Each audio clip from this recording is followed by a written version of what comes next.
गीता के प्रति खुश रहने का विचार। भगवद गीता केवल एक धार्मिक ग्रंथ नहीं, बल्कि यह जीवन जीने की कला सिखाने वाली एक दिव्य मार्गदर्शिका है। जो व्यक्ति गीता के सिद्धांतों को अपने जीवन में अपनाता है, उसके भीतर स्थिरता, संतुलन और सच्चा आनंद स्वतः आ जाता है। गीता सिखाती है कि जीवन में चाहे कितनी भी कठिनाइयां क्यों न आए, यदि हम अपने कर्तव्यों को ईमानदारी से निभाते रहें और परिणाम की चिंता छोड़ दें, तो मन सदा शांत और प्रसन्न रहता है।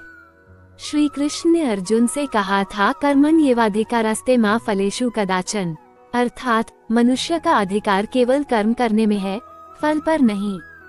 जब हम इस वाक्य को गहराई से समझते हैं, तो जीवन की आधी परेशानियां समाप्त हो जाती हैं, क्योंकि चिंता हमेशा परिणाम की होती है, कर्म की नहीं।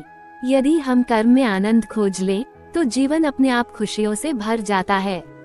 गीता हमें ये भी सिखाती है कि सुख और दुख, जीत और हार, लाभ और हानि, ये सब जीवन का हिस्सा हैं। इन पर हमारा नियंत्रण नहीं, लेकिन हमारी प्रतिक्रिया पर हमारा पूरा नियंत्रण है। यदि हम हर स्थिति को समान भाव से स्वीकार करना सीख जाएं, तो भीतर से एक अटूट शांति उत्पन्न होती है। यही सच्चा सुख है। गीता का सबसे सुंदर संदेश यह है कि सच्ची खुशी बाहरी वस्तुओं में नहीं, बल्कि अपने मन की स्थिति में है। जब मन स्थिर और संतुलित हो जाता है, तब हमें हर क्षण में भगवान का आशीर्वाद दिखाई देता है।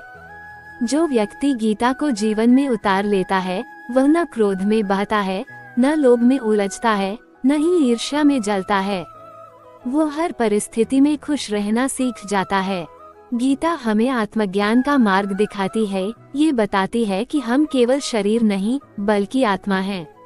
आत्मा न जन्म लेती है, न मरती है, वह सदा शुद्ध और शांति स्वरूप है।